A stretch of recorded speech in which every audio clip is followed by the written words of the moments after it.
Everyone is in you. Namo Narayana. I bow to God. Namo Narayana.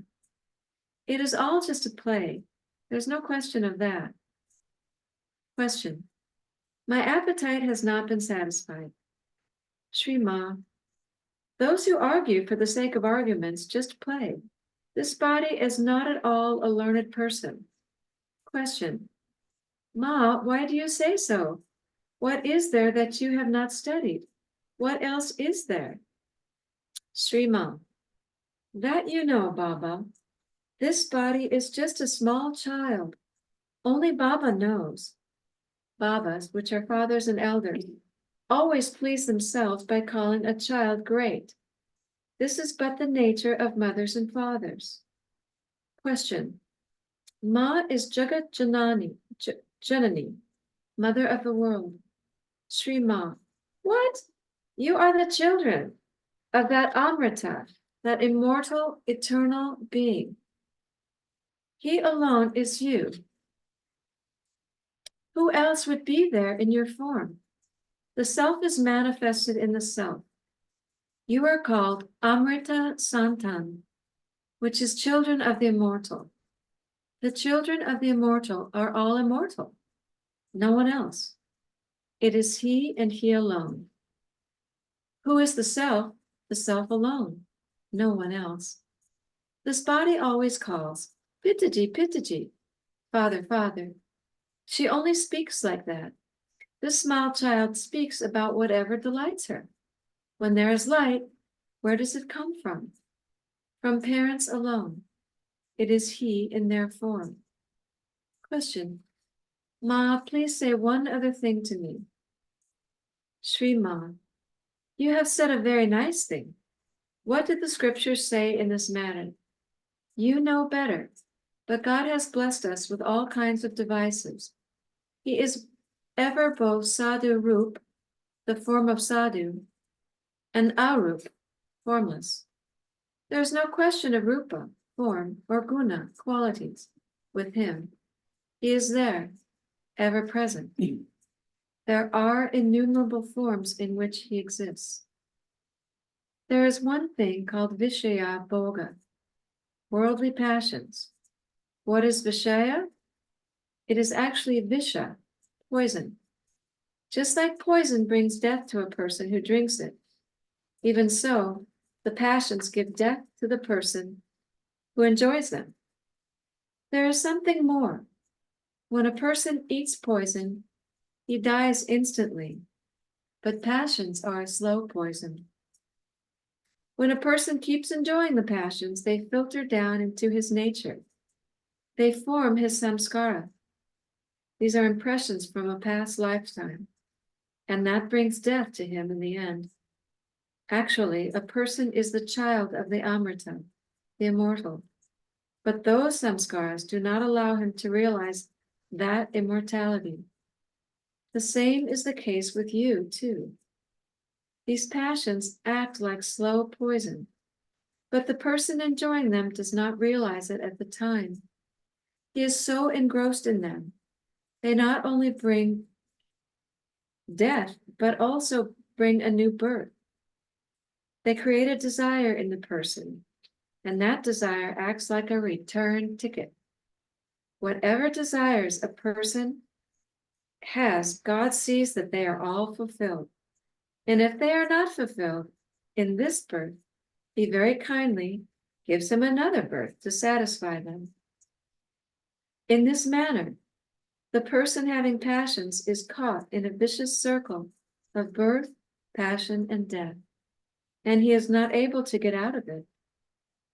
You have asked the question, why don't we move toward God? It is a beautiful question. When the question appears in you in a genuine form, when you are genuinely curious to know about it, you will try to know your own self. Then you will make the effort to know what is meant by mritya, death. What is meant by amrita, God is immortality. And who is called that?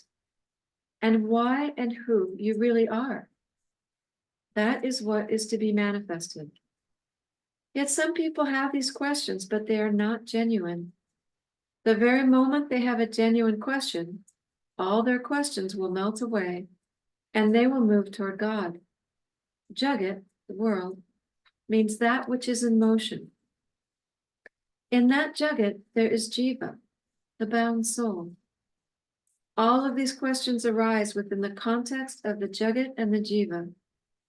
You are in this Jagat, but really you are the children of that Amrita.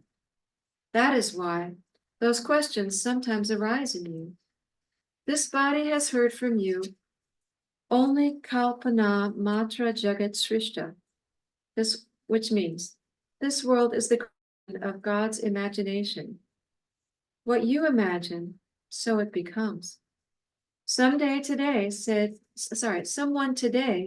said a very good thing. He was talking about Udgara, expressions. Those too are of various kinds.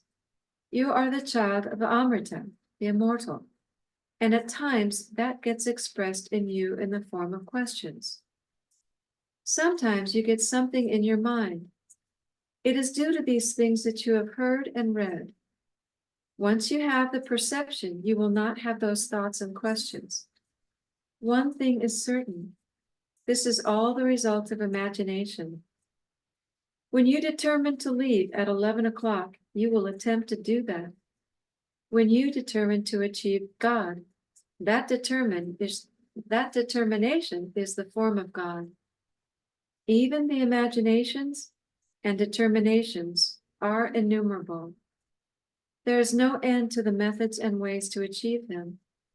The states and stages through which the traveler on the divine path goes are also numberless, unlimited. Experiences on the path are also unlimited. That is why all such things happen.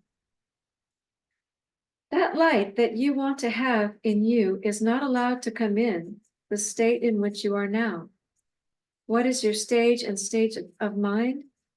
You are busy with imaginations and determinations regarding Jagat, the world, and Jiva, the individual soul. First, you determine and imagine, and then you give a form to it. You create things. When your determination and imagination do not give you the form you wish, you suffer. You are distressed.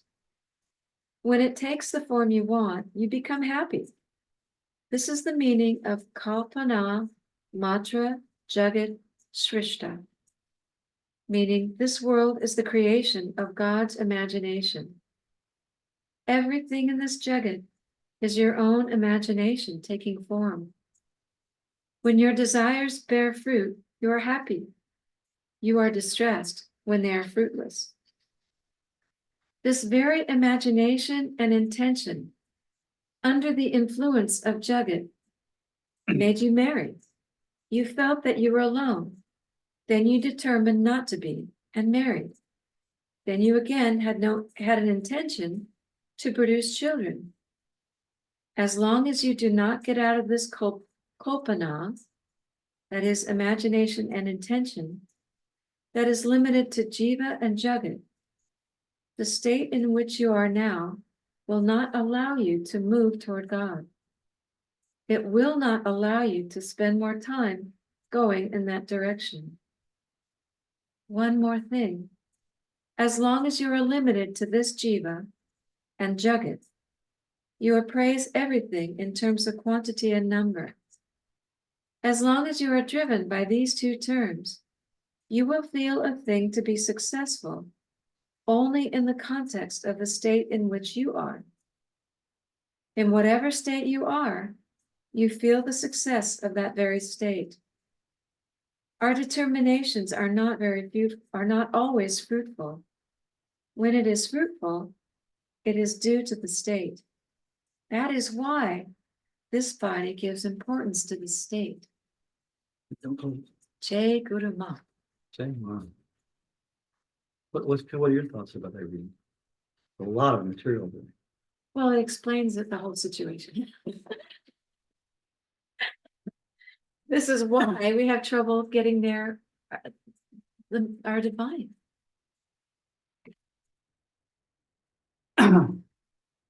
So see, this is an example. This is just a transcript of Ma just speaking spontaneously, probably to some insult. Somebody asked her a couple of questions, and there's so many things. Let's kind of go through this because this is an incredibly important and amazing reading. Can I say one more Yeah, thing? please. But I think it's from the Vedas where they say you are what your deep driving desire is. As your desire is, so is your will. As your will is, so is your deed. As your deed is, so is your destiny. And so, here we are. Oh, very good. Very nicely put. It's true. That's kind of summarizes what she's saying. Let's look at all of it. So this They had a question about which passage it was in the In Ma's book? page number. Or... It's volume 1, page 287. Thank you. Yeah, we could study this for years and learn everything from this one passage. But it's an example of Ma's way of speaking. Like I say, she didn't write books. She didn't give public speeches, really. She just in the evening would answer questions like this. But this is kind of her spontaneous flow of thought. And you see there was so much guidance and information in this. Same time, it's so guileless. And she speaks like a little girl. Back at the beginning, they're trying to talk her into one guy says, "You are Jagat Janani, the mother of the world." And Ma always just replied, "I'm just your little child. I'm just your little girl." You know, she says it over and over. It says it's the greatness of a mother or a father who wants to say about their child, "Oh, she's so great." So she's just saying, "I'm just a little child, you know, and you're just making me great. I'm just nothing, you know." But then she goes on to speak, and it all comes out what's just going on. So it's interesting. She talks about how she calls them Vishaya Bhoga. That's worldly passions. And she makes a play on words, which she does a lot in Sanskrit. And she says, in Vishaya, this Visha, which is poison.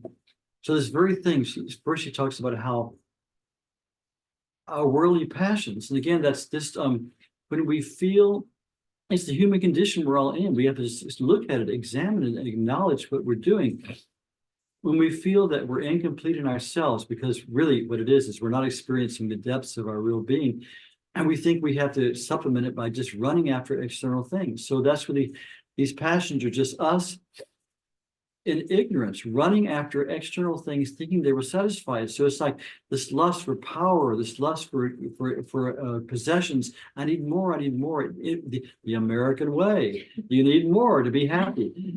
So when we fall for this thing, we're constantly told by Wall Street and by all the advertisers, we need more and more and more and more and more, and we're constantly putting our hope in external things, and then satisfying the lowest passions we have. You know, greed, anger, lust.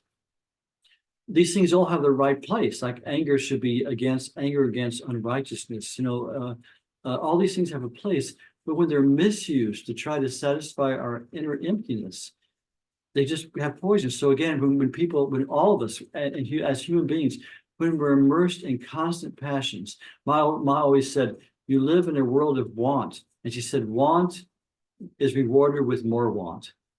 So when we constantly think that we'll be fulfilled by grasping external things, that's what Ma says. It just poisons us. It poisons, and she says it brings death. Now, what does that mean? It means that we deaden our capacity. She talks about it later. We deaden our capacity to realize God and progress towards God. That's real death. Now, it's not eternal death because there's no such thing. You know, we can come around, but it's a state of spiritual deadness or numbness where we can't perceive God. Yeah, spiritual poverty. So by constantly just engaging, and God, this modern world is like this constant bombardment of the senses. You know, through music, through signs, through people. We're constantly being bombarded. So the remedy to this is to learn how in our meditation to inwardly point the mind and become more inward, and then also. If we can just realize these constant longings for more things don't satisfy us. And Ma says it not only poisons us now, she says it brings a return ticket. And she would always say that in English. She would be speaking in either Hindi or Bengali, and she would say, it brings return ticket. She would always say it in English. But it means, like Ma said, if these desires don't ever get satisfied. So it means we have to another birth and another birth to keep running after these empty desires. So she's warning us, this is poison. It poisons our ability to relate to God and to go forward in spiritual life. So the solution, she says, is to withdraw the mind from all these things. Obviously, we have to have things. We have some wants, anything. We have to, if we walk across the room, it's because we want a glass of water, we want to do something. We have these things, but if we change our perspective and realize these things don't satisfy me, we have to have, our possessions, we have to have a car, we have to have a computer to live in this world. But what Ma said, we change our perspective. We realize these external things don't really feed me.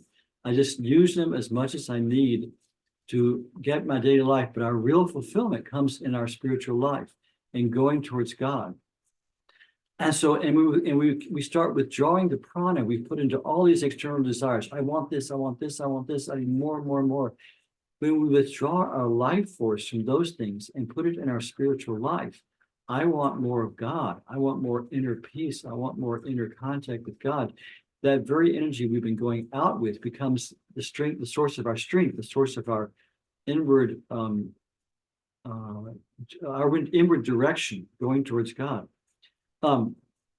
And so if we don't watch it, it'll bring us back into this endless cycle of birth and death. It was really interesting to me how she, and see, so Ma constantly says, the devotees were naturally always saying, oh, Ma, you're so great, you're so great. Her reply would be, I'm just a little child. Then she would also say, she'd turn it around and say, you, yourself, are the children of immortality. Yeah. Isn't that beautiful? She kept saying that. Stop. What does it mean? She's constantly saying, you're not, she would say, Jiva and Jagat. Jiva is the balanced soul. Jagat is this world of constant change. And she kept saying, we realize you are the children of immortality. Mm. You're not trapped in this Jiva and Jagat. Wow. So we just have to, she's saying, stand up and wake up. Stop being in delusion. But it's beautiful. I thought the way she said, how kalpana matra jagat shrishta. She says this is a phrase in the scripture. She says, this world is just an imagination of God. That God is literally just dreaming this world and we're all in it. But within that, we are these immortal beings. And it's interesting how she described that, how we do the same thing because this world is the dream of God. That way, that actually gives power to imagination and to our dreams. So she puts it back into our lap. She says, then, because of that, you're constantly dreaming that you can get satisfied by the external things of the world. And we keep making these intentions. I want more of this. I want more of this. And because it's a world of dream, we can dream into that, and we can then it will appear. It will appear. Okay, so this desire gets satisfied. This opportunity for more desires opens up. It's because we're doing it. We're doing it ourselves. Wow. We're making the imagination, and we're making it happen in the world of imagination. So she says, stop doing that. Hey, cut it out. Yeah, stop it. When we realize this external world is an imagination, it's a dream, and we realize the inner world is real, and we withdraw our constant longing for external things and make it a longing for God's inward revelation, then that power will open it up. So she says, and she talks about how we're in these states of consciousness. We're in this state of mind, you could think. This state which we put ourselves into by our constant longing, our constant going externally. We're in a state that, like she said, is dead. We can't go forward to God in this state. It's kind of frightening. She says you're blocking your own state by being in this state of constant longing. So she says we make these determinations, in whatever state you are, you feel the success of that very state, she says. Our determinations are not always fruitful. When it is fruitful, it is due to the state. That is why this body gives importance to the state. So she's saying, examine what state we're in spiritually. And if we're still constantly longing only for external gratification, we're harming ourselves. And the more we then withdraw from that state and try to activate our inner state by remembering God. She said the solution to it all is remember God. We think of that being which is greater than our own small self. This is Bhakti Yoga. And we try to make efforts to internalize our mind and find that divine being. We can call by any name. We call by Ma because that's our path. then our state will change. And we in spiritual life, we change our state daily. We change gunas from going tamas and rajas into sattva.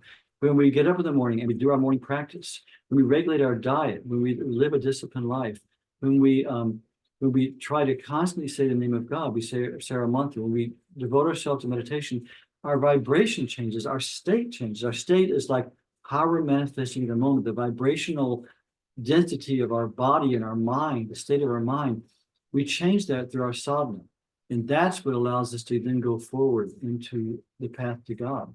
So Ma's warning us here in her own beautiful kind of guileless way of speaking, almost like a child.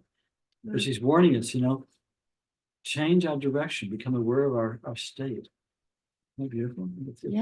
In this one, it's almost like rambling. She just starts talking, blah, blah, blah, and it's so, but she goes into these in-depth things. It's just amazing. This is just a spontaneous just talk by answering questions. So beautiful. Yeah. Does anyone have any questions or comments? Yeah, anyone have anything to talk about this? Now let's open it up. Just unmute, or you can raise your hand on the what is it under? Reactions. Reactions. Anybody have any questions or any thoughts about this reading or about what Ma's saying? Anybody there? Anybody listening? If not, I have a Well, say maybe you'll inspire people to take on. Well, I gotta say it. Okay, so we hear all this and we try to do this. But we all have friends who aren't on this path. And they say, geez, Gloria, you don't even know what's going on politically. You don't know what's going on in the sports world. Have you even seen the latest movie? No. And I feel like I don't want to be so peculiar. Too much for that. Too late. Any comment? Well, and that's one thing. A real spiritual aspect will be out of step with the world. It doesn't mean we just shut our eyes. Like we know who we're voting for in the election. We're following things, But it's true. We don't just get immersed in the world. It's not like every fashion, every fad, every little thing that worldly people say, oh, this is important. A real devotee is not, we are peculiar. In the opposite world, we are opposite. The world is trying to increase their passions. The world is trying to get more stuff, and we're going the opposite direction. We're trying to curb our passions. We're trying to pull them in to a desire for God. We're swimming upstream. The Buddha talked about it. We're swimming upstream. So that's one thing also. That's another thing. Ma stressed the importance of satsang. She said, keep satsang with devotees. Satsang means company of truth. And satsang is like we're doing here. We're meeting, we're talking about scriptures, we're talking about Ma's words. But we peculiar people need to stay together. That's really true, because we are out of step with the world. And when we keep company with devotees, we find other people who are just as peculiar as we are. It's important for support. And because we are going in a different direction than the world is going. And it's the direction given by God.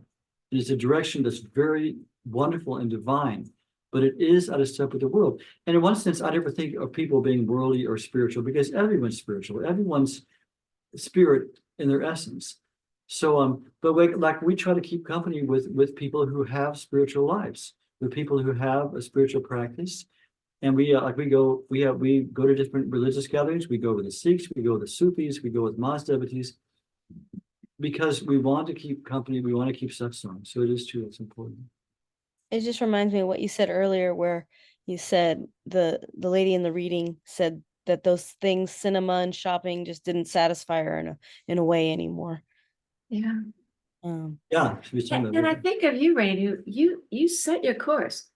I want to go to kirtan, and by gub, you go.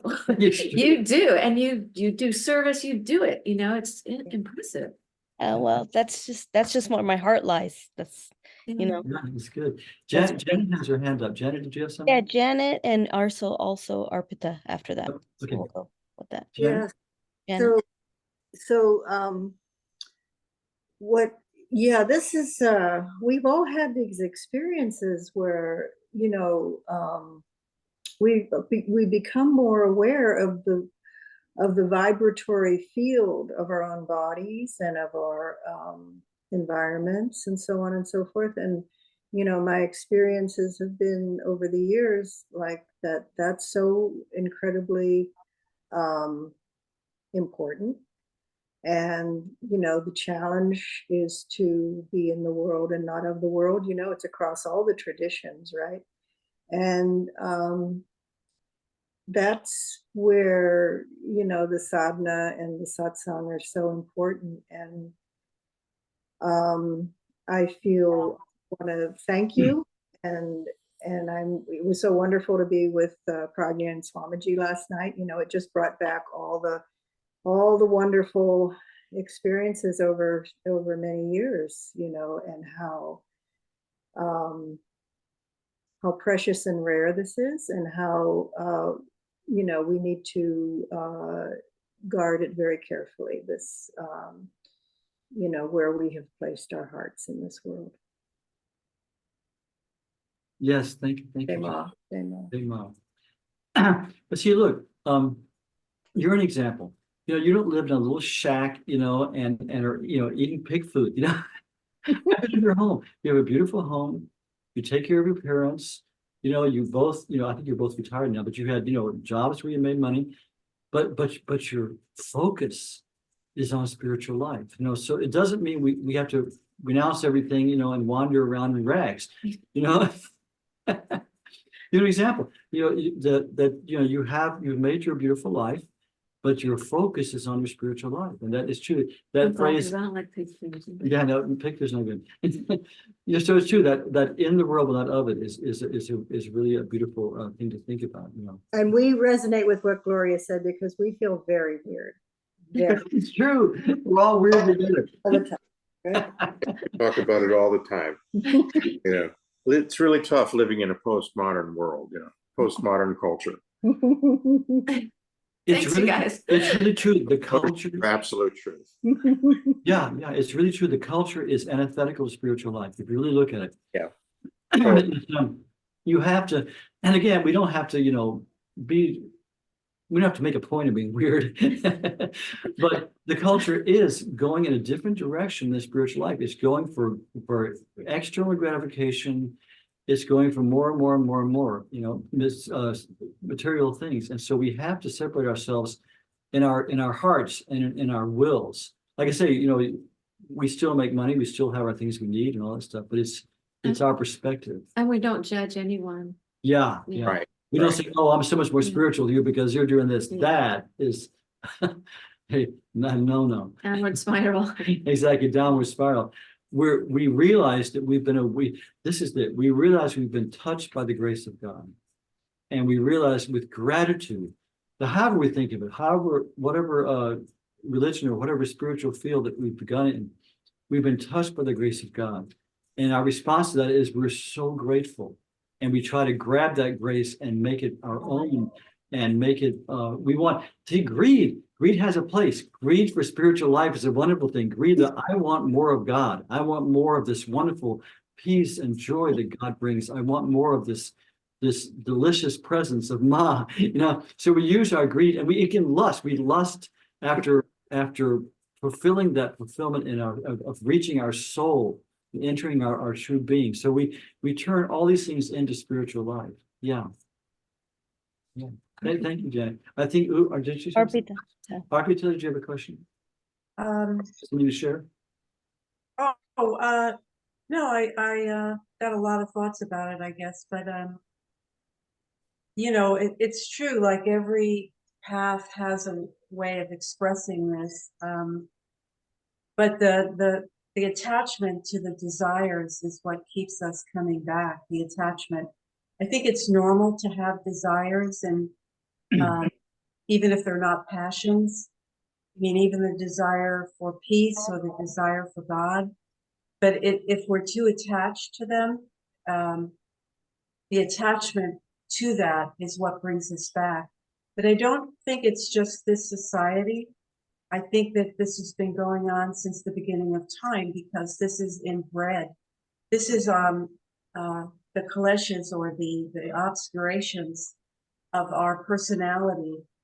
And so to uncover that is to get rid of that necessarily is to realize that it's part of human nature and not to really hate those desires, but rather to have compassion for the human beings that experience these desires, but not to be attached to them, to just not believe that they're real, to know that this is all a dream.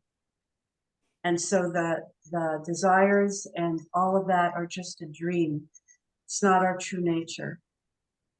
But it's not just the desire for material things. It's also the ego, little ego satisfactions, the desire to be recognized, the desire to, to fulfill ego trips. So it's not just material things. The attachment to other people, the desires for other human beings, either in a sexual way or including sexuality, but all these attachments that we have, that's what keeps us on this cycle of death and birth constantly. But to realize the true nature, like Ma pointed out, and other religions point out, is to allow that and to have compassion for it and to be able to recognize it and not get caught up in it. And that just frees us, I think. Yeah, very well put, Arbiter. Thank you. It is true. It's our attachment to the desires. And also, like we were talking about, we take that same force of desire and direct it and sublimate it. So we're desiring the real thing rather than just the false thing. Yeah. Anything, the ego is always looking on separateness. I'm separate. I'm either better or worse, always comparing. And the real, we know from the scriptures and from Masis, the real aim of life is to enter back into this union where we realize what's already true. We've just been ignoring it, that we're all one, that we're all a part of that one consciousness. And when we're desiring that, that's the real desire, to come back into unity, to stop being this separate, cut off individual thing and realize that we're all part of the one consciousness. Yeah, thank you, Arbiter. That's very well put. And again, it's our attachment to these desires that causes the rebirth. And I think we need to have compassion for ourselves in this situation, because we're all human and we all are born with desires. We're all born with, needs and desires. And it's like she said, it's like, you formulate something, a desire, and then you come back to fulfill it, but it's endless. It's endless, endless, endless. It's like one thing leads into another, one desire leads to another. Well, now I have this, but I want that. It's like a hungry ghost. It's called the hungry ghost syndrome. It's like you have a very small mouth and you can't fit the food in. And you're constantly hungry because your mouth is so small and you want so much food. You know what I mean? Yeah, it's a really good way of putting it. Yeah. And you as a Buddhist know that one thing the Buddha said was it's the desires that causes the suffering. It's not that. Attachment to the desires. Yeah, I agree. We should always be compassionate first to ourselves. It's true to ourselves and towards everyone. We're all in this, I won't call it a mess, this state of humanity, which is so complicated and so difficult. We should have nothing but compassion for each other. It's so difficult, and we can have compassion for ourselves also. And it is true, we have to recognize we have needs for, okay, I can give a personal example. I was a monk for 40 years, And you were told in monastic life, it's always told, you have no needs. Your only need is for God. So you have no needs. So you don't acknowledge any needs. You kind of just throw yourself out. And you get a lot of complexes that way. So I think honestly recognizing what our needs are, our human needs, our need for love, our need for affection, the need for sex, these things can and must fit into spiritual life. In the sense that our goal is to sublimate everything into that one desire for God, but we have to also honestly have compassion on ourselves, as you say, and honestly see where we are and what we need. and what we need to have our lives fulfilled on the external level as well as on the internal level. And it's not what we're told. It's not like more, but there are basic needs that we have to have met before we can move on. So it's a matter of being compassionate and honest with ourselves and with others. Yeah. Otherwise, it's just what they call spiritual bypassing. Yeah. You repress the fact that you have this desire or these desires, and you then project it onto other people, and then other people, you know, it's a whole thing. It's like a whole cycle. So, yeah, it's important to recognize, you know, that we all basically are born with desires. We have innate human nature. And yes, we're swimming against the stream.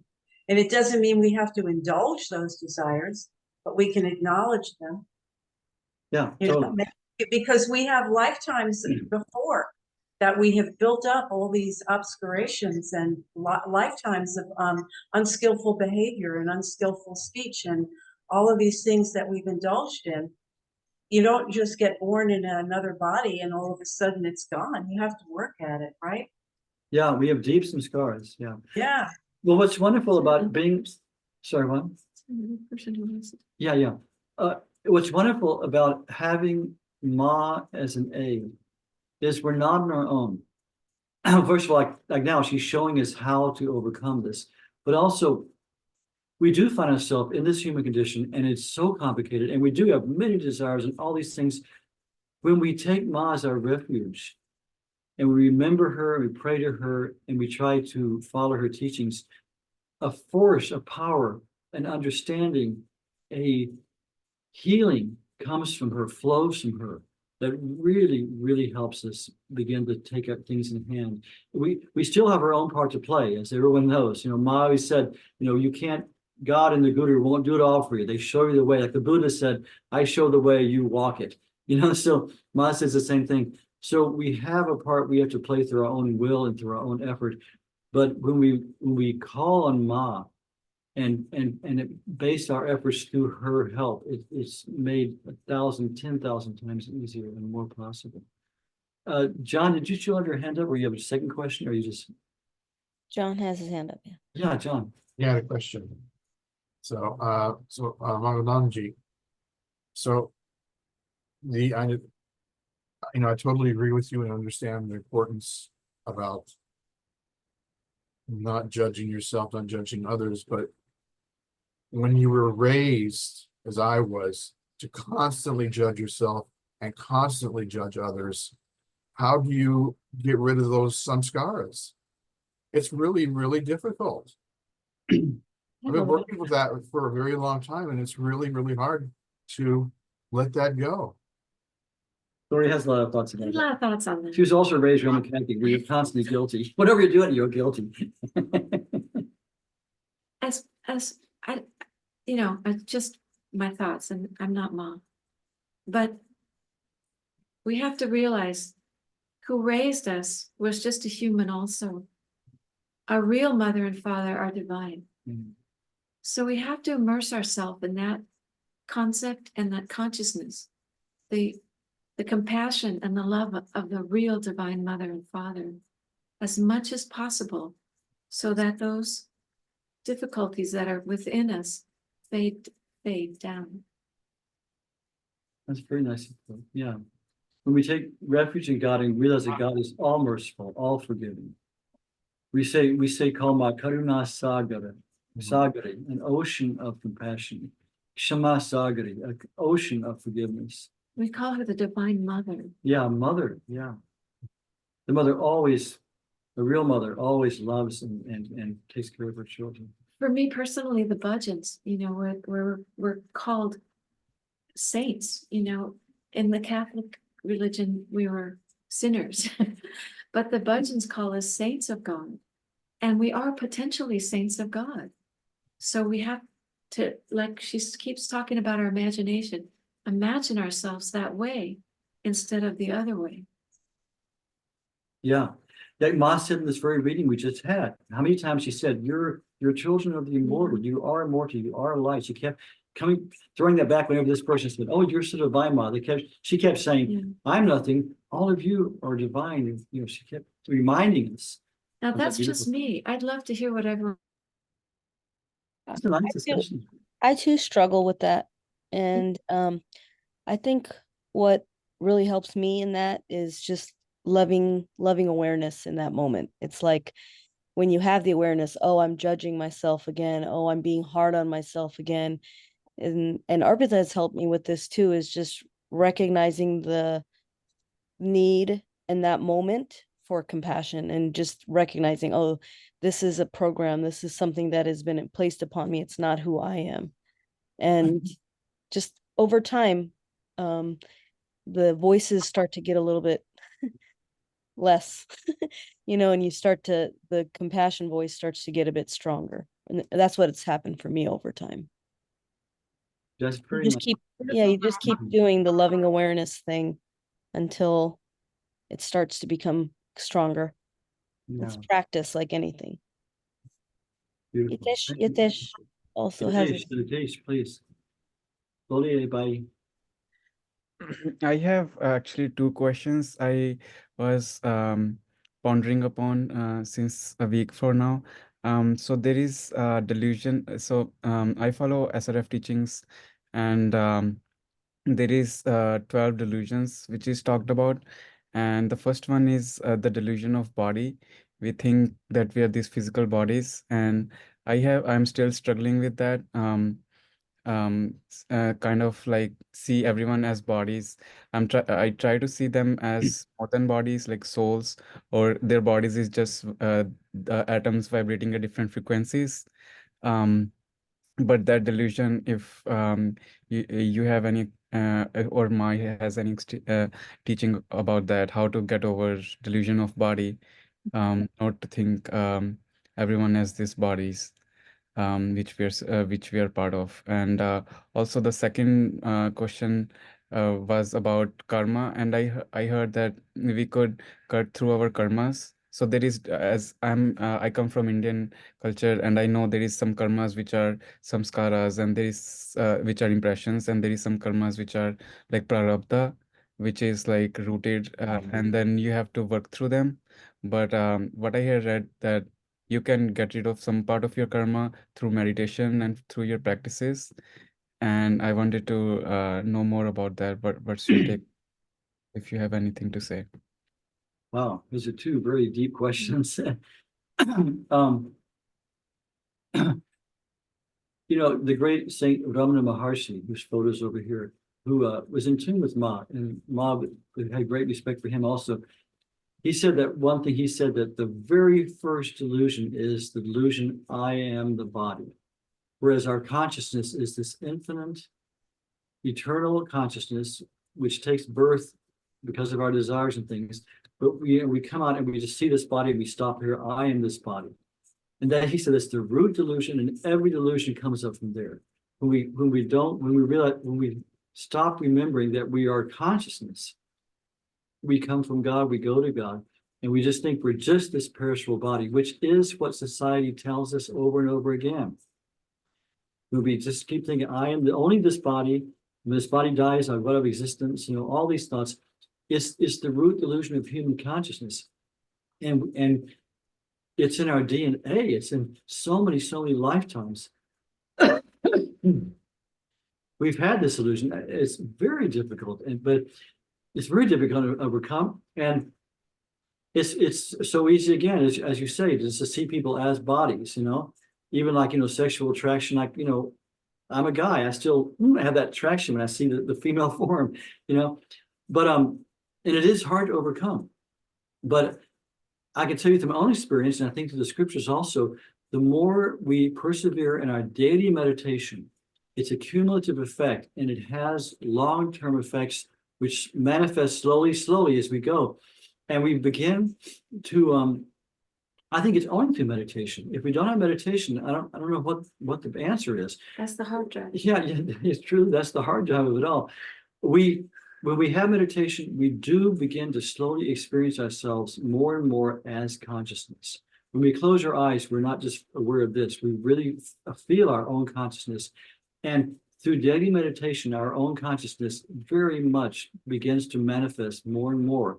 And our concept of I am, goes naturally by itself, goes from just I am this body, I am this person. It broadens and widens and becomes more real and more, it becomes deeper and more expanded through meditation. And it's a slow process, but it does happen. I think that's the only answer, it's the only solution to the problem, because it's so deep. You know, if somebody, you know, we're talking about all those high things, if someone comes and just sticks us with a pin, we immediately go, ow, why did you do that to me? You know, I mean, it's so deep.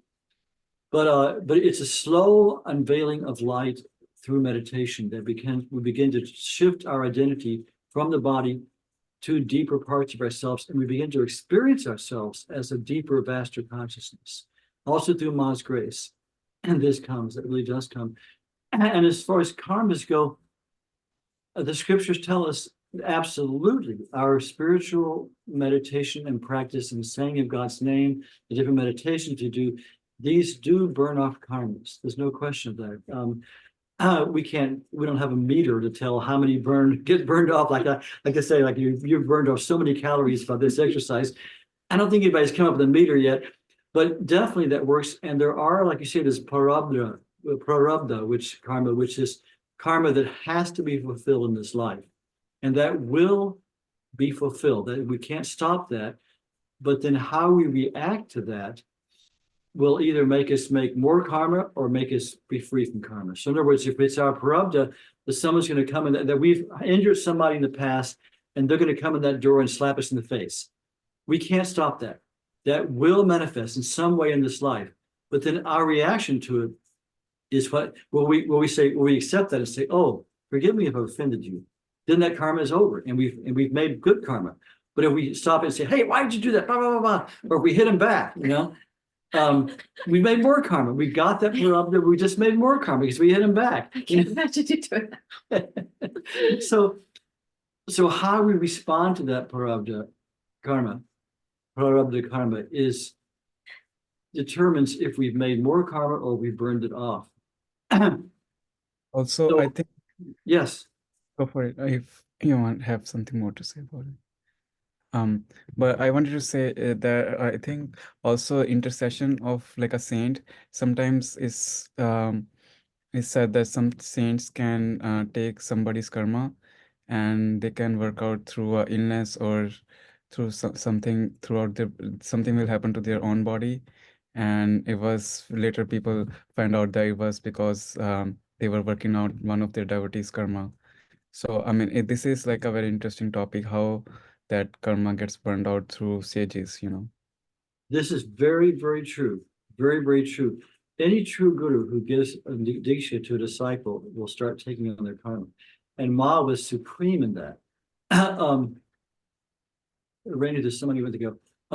And Ma was supreme in that. She had no karma of her own. She said many times, this body that you see is not an effect of karma the way your body is. Our karma, our bodies, or the effect of our karma that we've had to come here to reveal our destiny. So we have this body of karma.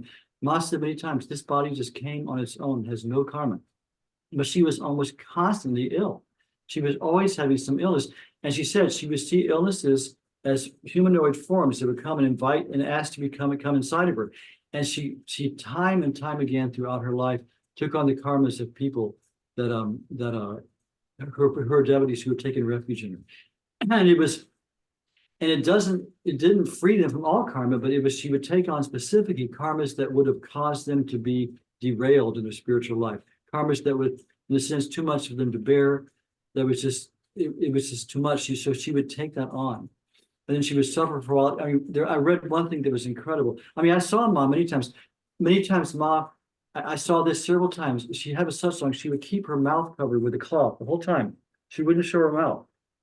And I always wondered about that. I said, why does Ma sometimes do that? I read about some lady who asked Ma that in private, and Ma took the cloth away, and her face was all distorted and twisted. And she said she just went like that, and it came straight again in a beautiful face. And Ma said, many times I'll take on people's karma like this and let it just play in my face. And so it doesn't look good. She would cover it. And then she could stop it at will too. So it is true. By the grace of God, I've been able to sit not with just Ma, but many different, I've met many what I consider realized saints in my time, in my years in India. And even here, I met a wonderful Christian saint one time. And when you sit with the saints, they are already in that state you want to be in. They're in that communion with God, and they impart something to you, and they take something from you that's can't be dealt with in any other way. It's very interesting. They'll take on your suffering, and they'll give you a grace and a light that you can't get any other way. So if we have a chance to ever sit with a saint, go for it. It's really wonderful. Yeah. I just wanted to add something about that real quick. When I was with Ma, Yeah. I guess it was this time was in '76. This incident, I had some visual. I had like a thought that was unskillful, and it manifested with visual for me. Like I was looking at something, and it was not a skillful thing, without going into details. But later on that day, we went to see Ma, and she was wearing these glasses. And somebody said to me that her eyes were bothering her, and she was having trouble with her eyes. And I know that she wore sunglasses a lot, but this particular time seemed different to me.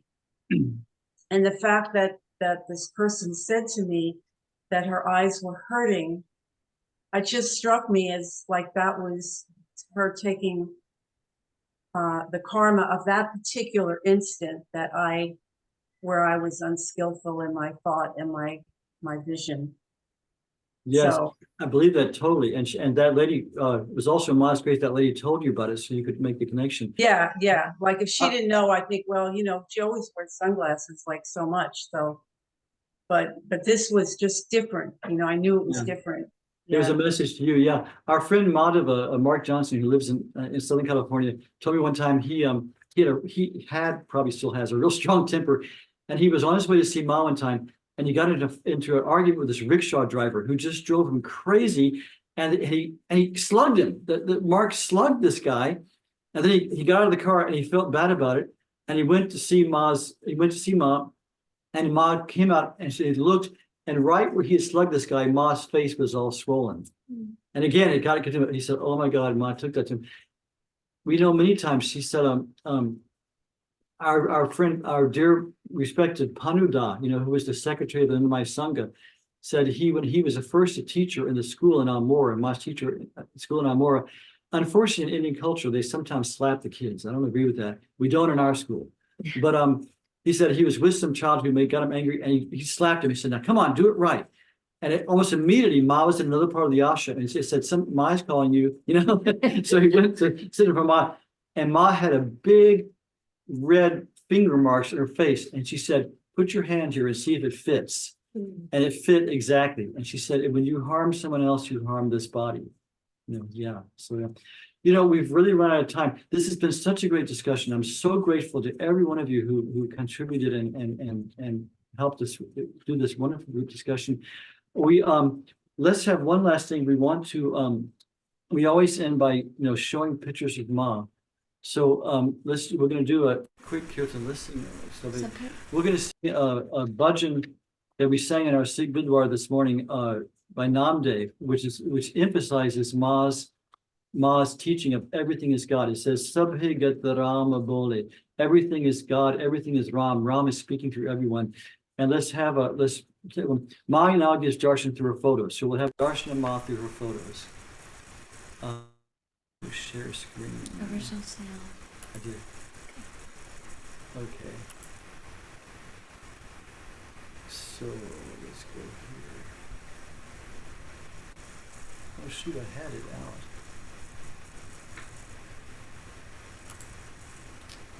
Sorry.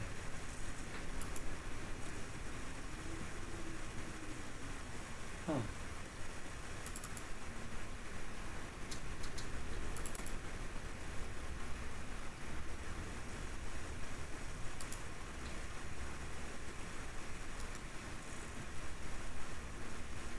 You see slides in there.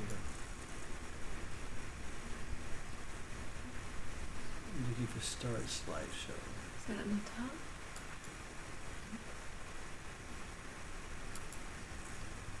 Okay. So as you look at Ma's footage, we're seeing everything is Ram. Ram is speaking through everyone. Ma is speaking through everyone.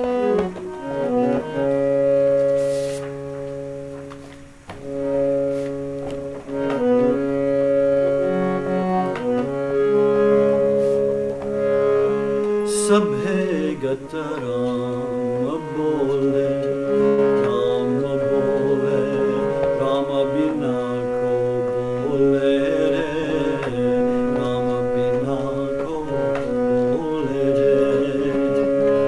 Sabhe gata Rama bole, Rama bole, Rama bina ko bole re, Rama bina ko bole re. Rama bina ko bole re, Rama bina ko bole re, Rama bina ko bole re, Rama bina ko bole re. Sabhe gata Rama bole, Rama bole, Rama bina ko bole re, Rama bina ko bole re.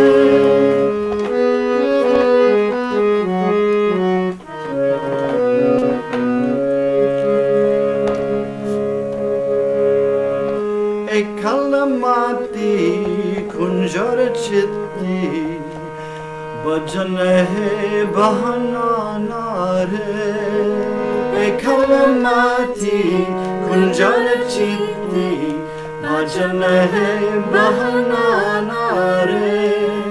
Asatavar jangama, kitapatangama, gata gata Rama samanare.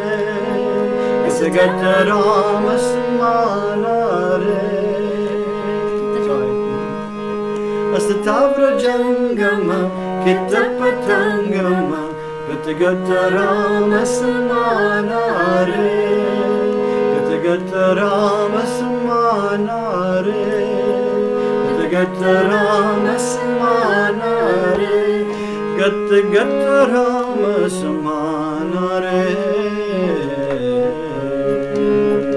Gata gata Rama samanare.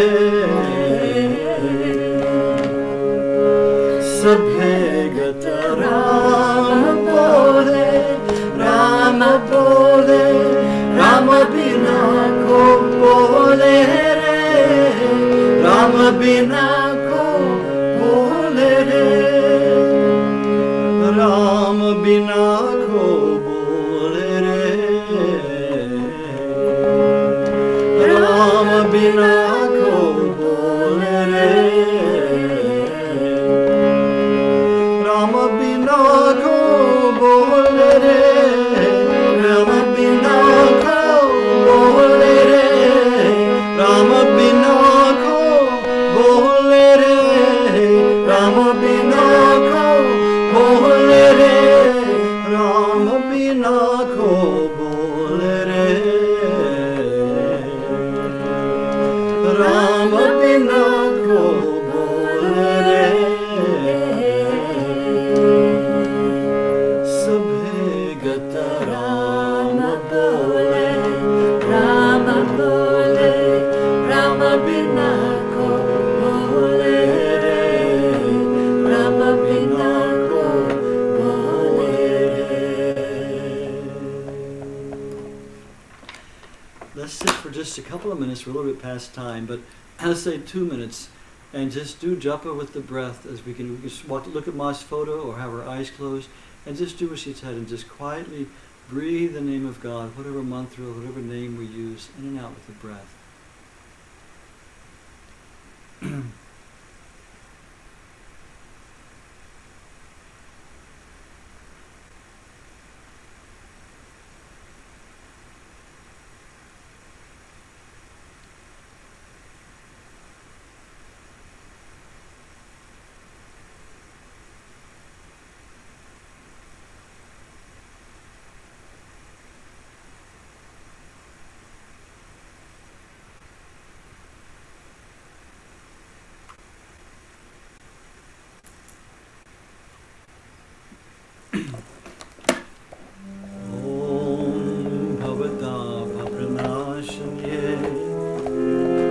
Satchidananda Ghanamurtaye Jnana Bhakti Pradayanye Matastubhyam Namo Namaha.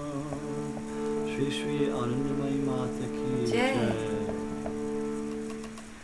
So Shri thank you Shri, all. all of the satsangis who come see us. Yes. Thank you all for coming today, and we're here every third Sunday. If you can, join us at our retreat at the end of this month in New York, that would be great. And thank you. If you want to unmute and go to the gallery view, we can all see each other and say goodbye. Thank you all very much for coming. It was a wonderful discussion this time, and come often. And Jai Ma to all. Bye. Jai Ma. Jai Ma. Thank you. Thank you.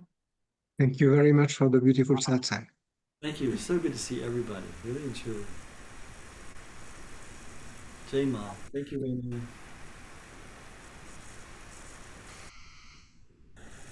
Bye-bye. Bye, Michael. Oh, I wanted to tell you one thing. Yeah, Bye, Rainy. John. I think you guys left your shawl. Was that you, Gloria? Or Is it kind of brownish? beigeish? Yeah.